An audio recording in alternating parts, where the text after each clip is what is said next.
Quero te convidar a abrir a sua Bíblia no livro de Atos. Atos capítulo 4. Atos 4, nós vamos ler do verso 1 até o verso 4. Atos 4, de 1 a 4.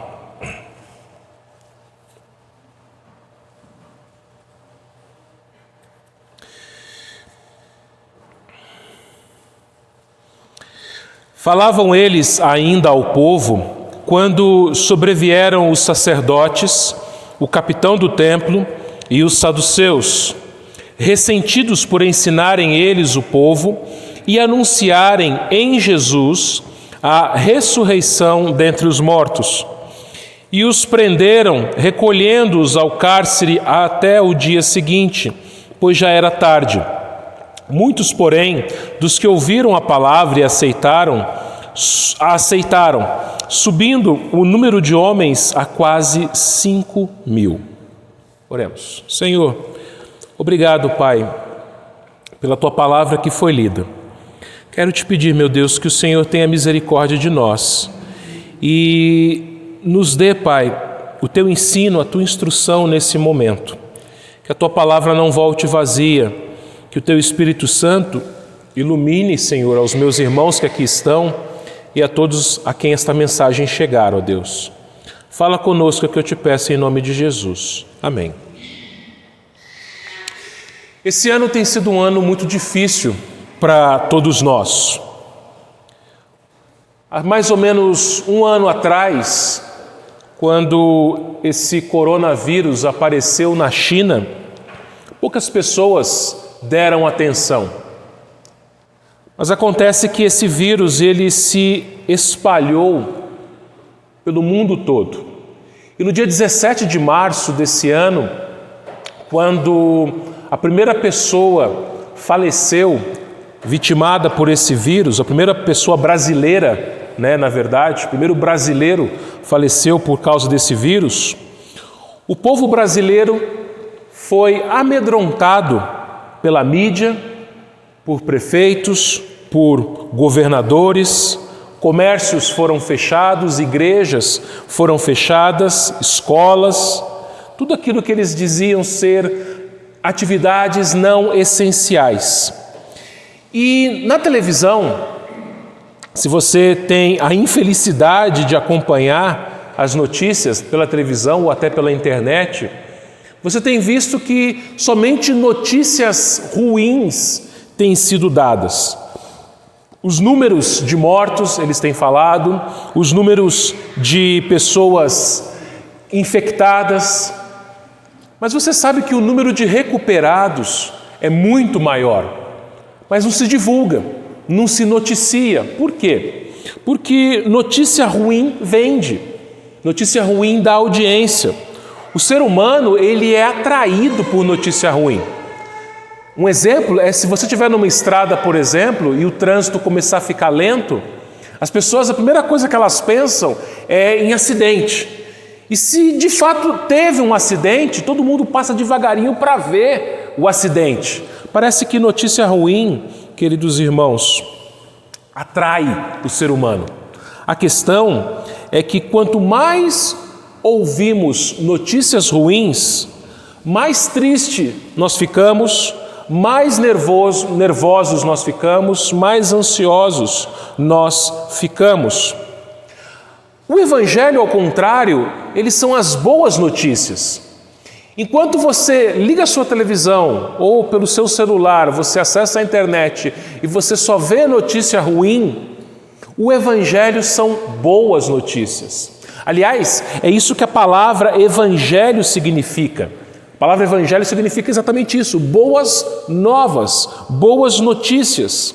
Só que o evangelho, ele não apresenta uma boa notícia para a cura de uma doença física, um remédio, uma vacina, um tratamento. Mesmo que a gente seja infectado por esse vírus, nós podemos passar pelo tratamento com medicamentos e se recuperar, se for da vontade de Deus. Mas mesmo que você se recupere de uma doença, você um dia vai morrer. Por algum motivo, por alguma causa, você vai morrer, nós vamos morrer. E a morte do físico, meus irmãos, não é o principal problema de uma pessoa. Jesus Cristo ele disse o seguinte, lá em Mateus 10, 28.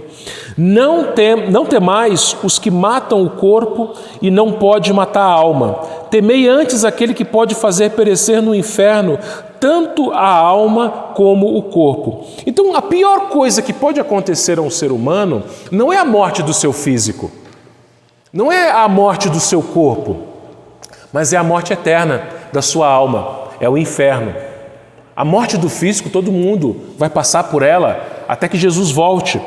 Mas, queridos irmãos, aqueles que não confiam no Senhor, que não se arrependeram dos seus pecados, que não creem em Jesus Cristo, esses passarão pelo pior de todos os sofrimentos, que não tem nada a ver com doença física, mas com a doença espiritual. Por isso, meus irmãos, o Evangelho são boas notícias de salvação. E no domingo passado, quando a gente viu o capítulo 3 de Atos, os apóstolos Pedro e João, eles trouxeram essas boas notícias. Um coxo de nascença, ele foi curado por Pedro e João, ele era mendigo, ele esperava receber esmola, mas ele recebeu a cura das suas pernas, mas também do seu coração, da sua alma. Ele começou a louvar a Deus e isso provocou um tumulto no templo, né? Eles estavam no templo e aí as pessoas, as multidões cercaram Pedro e João porque viram aquele homem que eles já conheciam ter sido curado. E Pedro então começa a pregar e começa a falar a respeito da salvação em Cristo Jesus, do Evangelho, que consiste em Cristo Jesus morto, crucificado, mas ele não ficou na morte, ele não ficou no sepulcro, ele ressuscitou. E a promessa daquele sermão, você vai se lembrar, está aqui no capítulo 3, versículo 19. Arrependei-vos, pois, e convertei-vos para serem cancelados os vossos pecados. Olha a grande boa notícia, o cancelamento dos pecados. Aqueles que creem em Jesus Cristo não têm mais nenhuma dívida, a sua dívida ela foi paga. Eles não têm mais a condenação sobre eles, a condenação foi cancelada, foi perdoada. Por isso, meus irmãos, quando o Evangelho é pregado, boas notícias são trazidas. Aí você pode pensar, puxa, então boa notícia traz alegria para todo mundo que ouve. As pessoas quando ouvem boas notícias, e a melhor das notícias é essa, se você se arrepender e se você confiar em Jesus, crer em Jesus, você está salvo. Seus pecados foram perdoados. Você não vai mais para a morte eterna, para o inferno, você vai para o céu. Acho que todo mundo que ouvisse isso deveria ficar feliz. Mas não é isso que acontece, meus irmãos. Enquanto algumas pessoas recebem essas notícias com alegria e confiam em Jesus, outras vão ficar com muita raiva. Outras vão ficar muito irritadas, porque elas não querem boas notícias, elas não querem se arrepender, elas não querem deixar a sua vida errada, elas não querem confiar em Jesus, mas querem confiar em si próprias.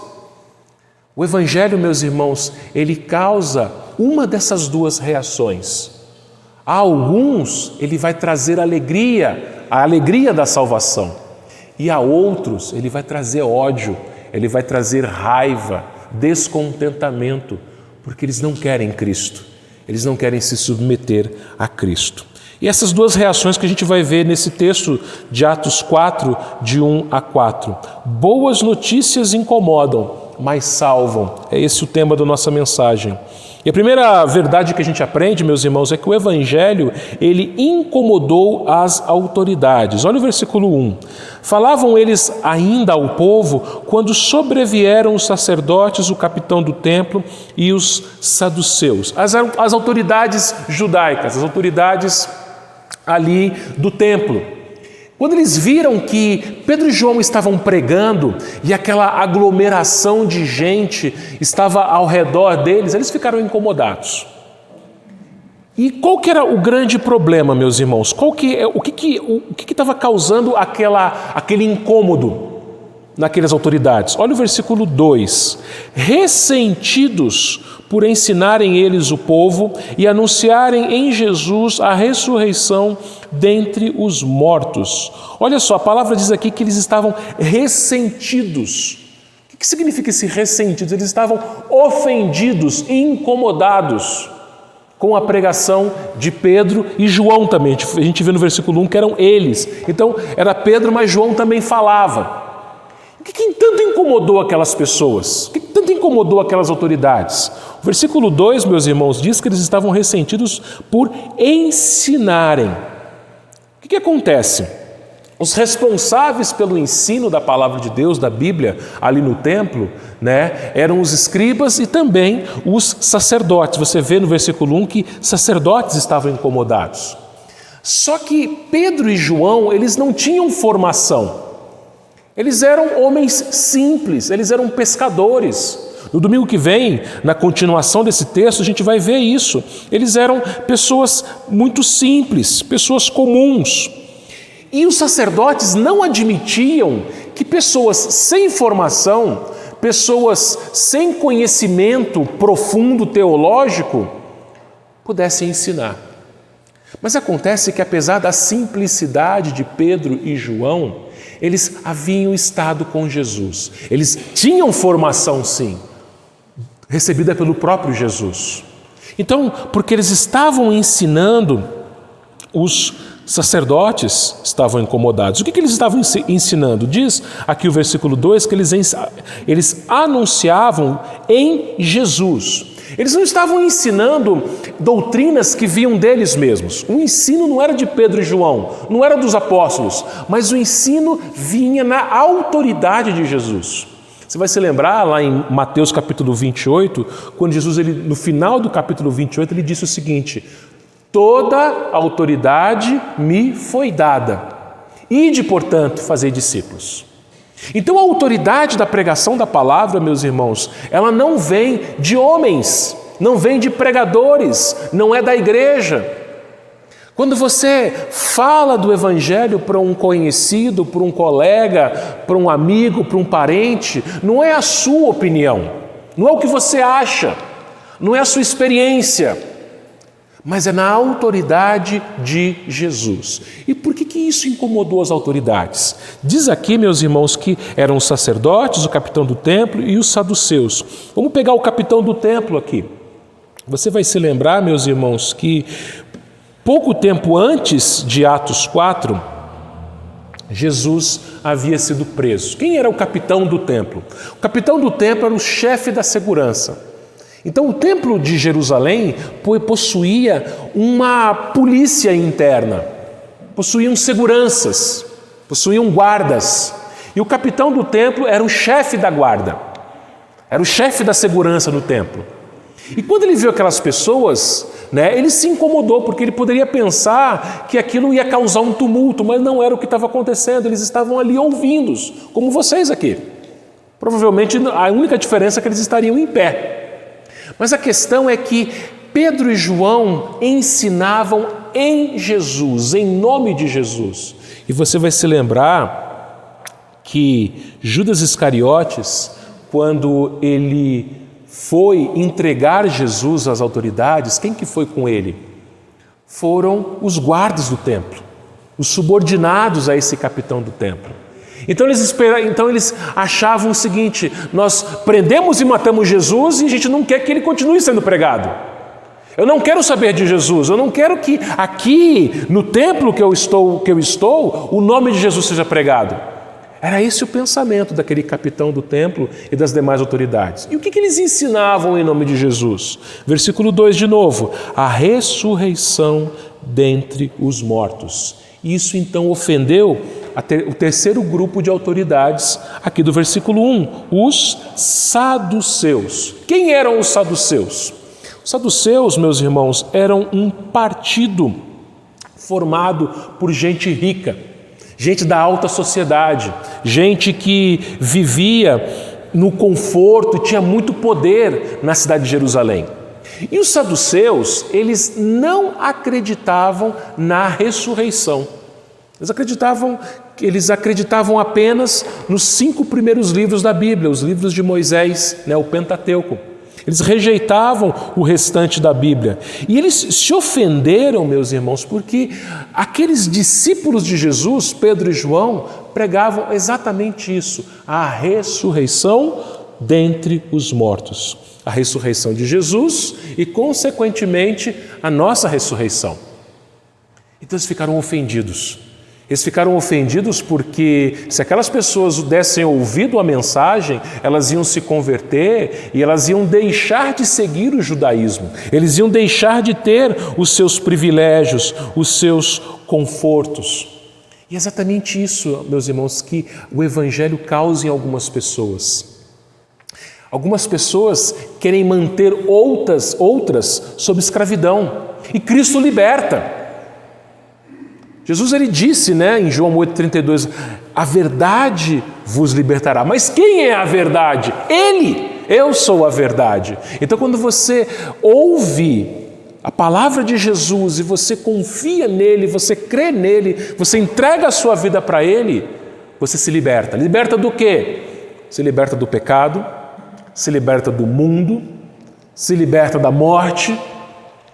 Só que pessoas más, usadas por Satanás, obviamente, elas não querem ver você, não querem ver outros libertos. Querem que continuem sob a escravidão, a manipulação da mentira, do pecado. Então isso incomodou aquelas pessoas, aquelas autoridades, e eles prenderam, versículo 3, os prenderam recolhendo-os ao cárcere até o dia seguinte, porque era tarde. Então, o que acontece? Você se lembra que Pedro e João, eles foram orar na hora 9, 3 horas da tarde. E quando eles chegaram lá, eles curaram aquele coxo, depois eles começaram a pregar, então já era meio da tarde, já caminhando para o final da tarde. E os julgamentos aconteciam na mesma hora, só que quando entardecia, tinha que deixar para o dia seguinte. Foi o que aconteceu. Eles prenderam Pedro e João e no dia seguinte eles seriam interrogados. Foi a primeira vez que os cristãos foram perseguidos, a primeira. Agora veja uma coisa, o mundo odeia Jesus. Por que Jesus foi preso? Por causa da sua palavra, porque ele dizia ser o Filho de Deus, ele dizia ser o Rei, o único Deus, e as pessoas ficaram incomodadas com isso. E aqueles que pregam isso, que falam que Jesus é o único Deus, presta atenção numa coisa, não há nenhum problema se você crer em Jesus, mas se você também ter como outros deuses as coisas do mundo, as pessoas do mundo. A questão é que Jesus ele exige exclusividade. Ele é o único. Deus ele é o único. Eles não queriam isso. No Império Romano existiam vários deuses. Na Grécia, vários deuses. Então Jesus poderia ser mais um. Mas Jesus falou assim, não, eu sou o único. Eu sou o caminho, não um caminho. A verdade, não uma verdade. O único que pode dar vida, a vida. Então, isso gerou incômodo naquelas pessoas. Jesus ele disse o seguinte lá em João 15, versículo 18 a 20, se você quiser abrir, João 15, 18 a 20. Ele diz o seguinte, se o mundo vos odeia, sabei que primeiro do que a vós outros me odiou a mim. Se vós fosseis do mundo, o mundo amaria o que é seu. Como todavia não sois do mundo, pelo contrário, dele vos escolhi, por isso o mundo vos odeia. Lembrai-vos da palavra que eu vos disse, não é o servo maior do que o seu senhor. Se me perseguiram a mim, também perseguirão a vós outros. Se guardaram a minha palavra, também guardarão a vossa. Então, não ache estranho se as pessoas do mundo não gostarem de você, pelo fato de você ser um cristão. Não ache estranho colegas de trabalho, vizinhos, até parentes, não gostarem de você pelo fato de você ser um cristão. Porque o mundo não ama Cristo. O mundo não gosta de Cristo. Não o Cristo da Bíblia. A maioria das pessoas, se você perguntar sobre Jesus Cristo, elas vão fazer elogios. Não, Jesus Cristo foi mestre. Jesus Cristo foi uma boa pessoa, foi um exemplo. Aí você fala assim, então por que você não obedece? Tem uma pessoa, tem um amigo que, às vezes ele fala para mim o seguinte, eu fico pensando em Deus, levo os meus pensamentos a Deus, só que ele tem uma vida desregrada. Aí certa vez eu cheguei para ele e falei assim, escuta, para de pensar em Deus e faz a vontade de Deus, obedece a palavra dele. Isso, meus irmãos, é o Evangelho.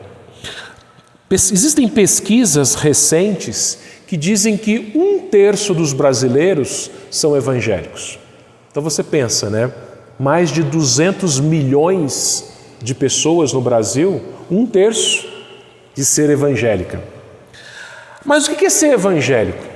Evangélico é aquela pessoa que vive e prega o Evangelho. Isso é ser evangélico. É uma pessoa que vive o que está aqui, obedece o que está aqui e fala para outras pessoas o que está aqui. Isso é ser evangélico. Mas muitos que afirmam ser evangélicos não são. Por quê? O que é ser evangélico, meus irmãos? Ser evangélico é fazer a vontade do Senhor. E o Evangelho, ele incomoda. Aqueles que não querem perder os seus privilégios, eles querem permanecer nos seus pecados, eles vão perseguir os verdadeiros evangélicos. Evangélico, meus irmãos, são cristãos verdadeiros. Se esse número de 1/3 de evangélicos fosse de gente crente de verdade, evangélico de verdade, nós teríamos uma perseguição no nosso país. Nós teríamos uma perseguição por parte de autoridades, por parte de outras pessoas. O apóstolo Paulo, ele foi um desses perseguidos. Lá em Timóteo, 2 Timóteo, capítulo 3, versículo 12, ele estava preso quando ele escreveu essa carta. Foi a última carta que Paulo escreveu. Paulo sabia que ele seria morto por causa do Evangelho. O que ele escreveu em 2 Timóteo 3,12? Ora, todos quanto querem viver piedosamente em Cristo Jesus serão perseguidos. Então, os cristãos verdadeiros, eles serão perseguidos. Se você tomar uma atitude, uma postura na sua vida e fazer o seguinte, eu não vou mais me adequar a esse mundo. É o que Paulo fala lá em Romanos 12:1, né? 12:2. Não vos conformeis, tomar a forma desse mundo, a forma desse mundo. Eu vou falar a verdade. Seja o que for, eu vou falar a verdade. Eu vou ser obediente à palavra de Deus. Você vai ser perseguido. Você vai sofrer. Ser crente, meus irmãos, não é apenas ser membro de uma igreja, não ter vícios, vir à igreja, ouvir música cristã ou gospel, como alguns dizem. Ser cristão é muito mais do que isso. Ser cristão é, como eu disse, é viver e pregar a palavra de Deus, o Evangelho. Muito tem se falado na China nesse ano, né? Isso porque esse vírus veio da China. Mas você sabe como que vivem os cristãos na China? Grande parte dos chineses são pessoas muito pobres, pessoas muito, muito pobres. E lá, o que acontece? Existem muitos cristãos. Esses cristãos, eles são perseguidos. Sabe o que está acontecendo esse ano na China? Está acontecendo o seguinte: os cristãos chineses que se recusam a negar o nome de Cristo têm os seus benefícios cortados pelo governo. Eles recebem benefícios do governo. Os chineses pobres são, aqui como no Brasil, né, recebem benefícios do governo. Mas lá é o seguinte, muitos cristãos foram pressionados pelo governo chinês a abandonar Jesus. E se não abandonar, perde o benefício. Olha só o que um político do Partido Comunista Chinês ele disse, né, numa entrevista. Muitos camponeses, muitos lavradores são ignorantes, acreditam em Deus, acreditam que Jesus é o seu Salvador, mas depois do trabalho dos líderes políticos, se darão conta que dos seus erros e verão que já não devem depender de Jesus, mas sim do Partido Comunista para ajuda. Então, olha só o que os comunistas na China estão falando. Não é Jesus, não é Deus que te sustenta. É o governo que te sustenta. Não dependa de Jesus para viver, dependa do governo. Sabe o que aconteceu? Um idoso de 80 anos, ele perdeu o seu benefício, porque ele agradecia a Deus toda vez que ele recebia o benefício. O governo cortou. Uma viúva que cuida sozinha dos seus filhos também perdeu o seu benefício porque ela foi coagida, ela foi pressionada a assinar um documento recusando, renunciando a Cristo. Então o governo chegou na casa dela com um papel, com um documento e falou, olha, você tem que assinar isso aqui. O que é isso aqui? Isso aqui é o seguinte, a senhora está deixando de ser cristã. Não, não assino. Então, se a senhora não assinar, a senhora vai perder o seu benefício do governo. Não assino. Você faria a mesma coisa? Essa mulher, ela perdeu a única renda que ela tinha. Você abriria a mão do sustento que o governo poderia te dar? Ou, fazer uma outra ilustração aqui. Se um chefe, um patrão chegasse para você e falasse para você mentir, e se você não mentisse, você seria mandado embora, você seria demitido. O que você faria? Se você mentir, você vai fazer a mesma coisa que falaram para aqueles chineses fazerem. Nega a fé, nega Cristo. O que você faz que incomoda pessoas em nome do Evangelho, em nome da sua fé? E não só isso, meus irmãos. Nós temos, de fato, anunciado o Evangelho às pessoas ao nosso redor. Ou será que a gente tem medo? Medo de incomodar, medo de ofender. Não vou falar... Não, religião cada um tem a sua, não vamos tocar nesse assunto porque isso ofende. Só que acontece o seguinte... Pessoas que convivem com a gente, que gostam da gente muitas vezes, porque você não toca no assunto de religião, você não fala dos seus pecados, você não fala da salvação, essas pessoas estão indo para o inferno. Você lembra qual foi a pregação de Pedro no capítulo 3? Arrependimento de pecados. Pedro falou, vocês mataram o autor da vida. E tem gente que fica incomodada, que fala, não, isso daí está apontando o dedo para os meus... Quem é ele para apontar o dedo? De fato, nós não somos ninguém, porque como eu falei para vocês, a autoridade da pregação não é nossa, mas é de Jesus. Toda a autoridade foi dada a Ele e Ele nos envia. Então, queridos irmãos, não se preocupem se pessoas virarem a cara para você, se ofenderem, brigarem com você, porque você está sendo um cristão de verdade.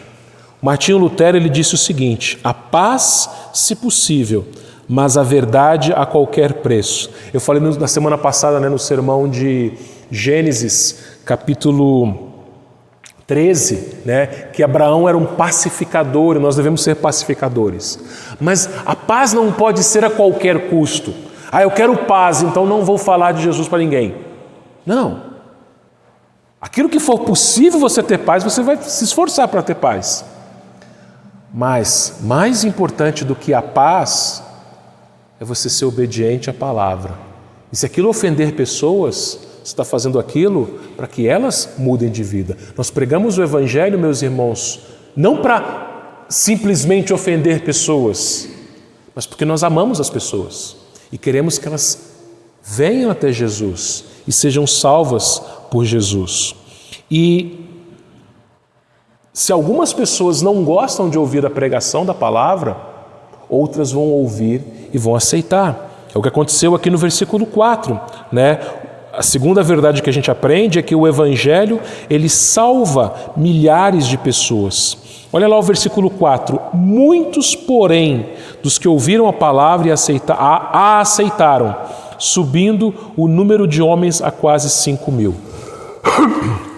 Olha só essa palavra aqui no versículo 4. Porém, muitos porém. Pedro e João pregaram, autoridades ficaram ofendidas, eles foram presos, mas a palavra não voltou vazia. Muita gente ouviu e aceitou, creu, se converteu. Primeira vez que Pedro pregou, meus irmãos, lá no Pentecostes, quase 3.000 pessoas se converteram. Aqui Lucas, que foi quem escreveu o livro de Atos, ele nos informa que o número de homens subiu a quase 5.000. Homens aqui seriam chefes de família. Então você pode imaginar que aquela igreja já tinha mais ou menos 5.000 famílias. Era grande, né? Sei lá, 20, 30 mil pessoas, talvez, em uma única igreja. Mesmo assim, meus irmãos, eles não deixaram de pregar. Mesmo com a perseguição, eles não deixaram de pregar. Isaías 55, se você quiser abrir, Isaías 55, versículos 10 e 11, olha lá.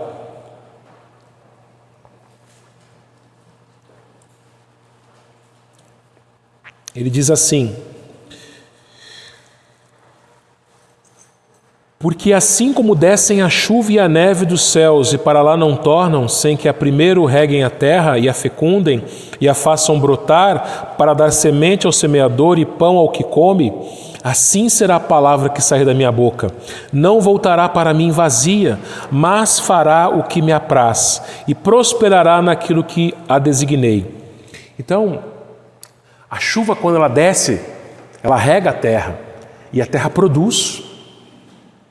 A terra produz o seu fruto. Os irmãos que trabalharam com lavoura, e mesmo com madeira, né, que não deixa de ser uma lavoura também, precisa da chuva para que nasça, para que cresça, para que frutifique. Então a chuva ela não vem à toa. A palavra, quando ela é pregada, como eu disse, algumas pessoas não vão gostar, vão se ofender, mas outras vão ouvir, vão receber, vão crer, mesmo que você e eu soframos perseguição. Tertuliano foi um dos pais da igreja antiga. Ele escreveu o seguinte: o sangue dos mártires é a semente da igreja. Então, irmãos, quanto mais a igreja é perseguida, mais ela cresce. 1/3 de cristãos ou de evangélicos no Brasil. Mas como eu falei, se fossem de fato convertidos, haveria perseguição. E se houvesse perseguição, a igreja ia crescer, queridos irmãos. Eu tive a oportunidade de uma vez conhecer um missionário que trabalha num país do Oriente Médio, um país muito perigoso, um país muçulmano, onde ser cristão significa que você pode ser preso, você pode perder o seu emprego, perder a sua casa e talvez até ser morto. E ele disse o seguinte, que lá nesse país a igreja cresce. Pessoas se convertem. Não é fácil ser crente nesse país. Não é fácil você se assumir cristão nesse país. Aliás, eles nem podem se assumir, Mas eles se convertem e eles tentam, de maneira muito discreta até, a pregar o Evangelho. E eles sabem dos riscos que eles correm. Eles sabem dos riscos que eles correm. Nós aqui no Brasil, irmãos, temos uma vida muito tranquila e muito fácil. Muito tranquila e muito fácil. Mas, como eu disse, nós não devemos ter medo.